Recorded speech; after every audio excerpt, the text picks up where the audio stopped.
go right back to our chief White House correspondent, Mary Bruce. And Mary, we are following these rapidly moving developments. First, we had the letter from the president of the United States saying that he was going to step aside in this race. Now we are seeing yet another post on social media from President Biden, because the big question after the president announced that he was going to step aside in this race was who exactly was going to step in. Mary Bruce, it seems like the president has an answer to that question on who he's endorsing here. Rachel, the president, in a tweet just announcing that he is offering his full support and endorsement for Kamala Harris to be the nominee of the party. I want to read this full message from him. He says, "My fellow Democrats, I've decided not to accept the nomination to focus all my energies on my duties as president for the remainder of my term." He says, "My very first decision as the party nominee in 2020 was to pick Kamala Harris as my vice president, and it's been the best decision I've made." He says, "Today I want to offer my full support and endorsement for Kamala to be the nominee of our party this year. Democrats," he says, "it's time to come together and beat Trump. Let's do this."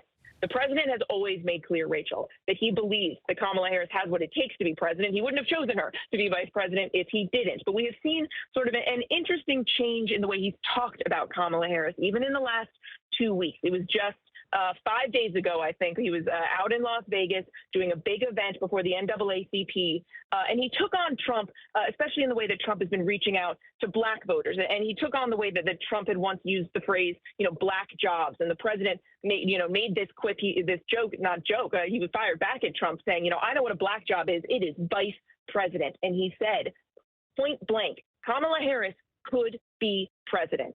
And he said it in a way that made all of our ears go up and made everyone listen closely, because it is clear that he likely was thinking about what would happen if we got to this point where he had finally decided, Joe Biden decided, that he needed to step aside and step out of this race. And now he is throwing his full weight and support behind Kamala Harris.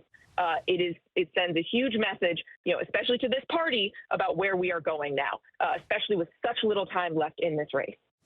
Yes, and Mary, it's not just what the president has been saying, it's also what Vice President Kamala Harris has been doing. We saw her in the days after that event really start to concentrate on rallying black voters. We know they are the bedrock of the Democratic base. What have you seen in the days following that debate, as well as the vice president really trying to concentrate in on the core of the Democratic base?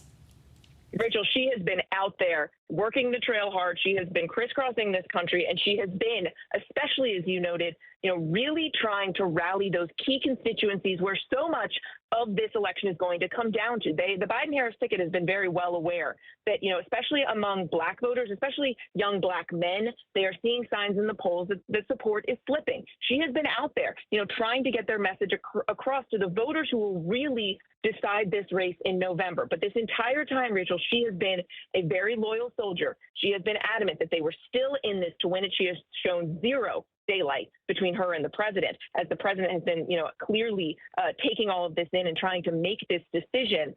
Vice President Harris now catapulted to the top of the ticket. It is a remarkable, historic turn of events in the political history of this country.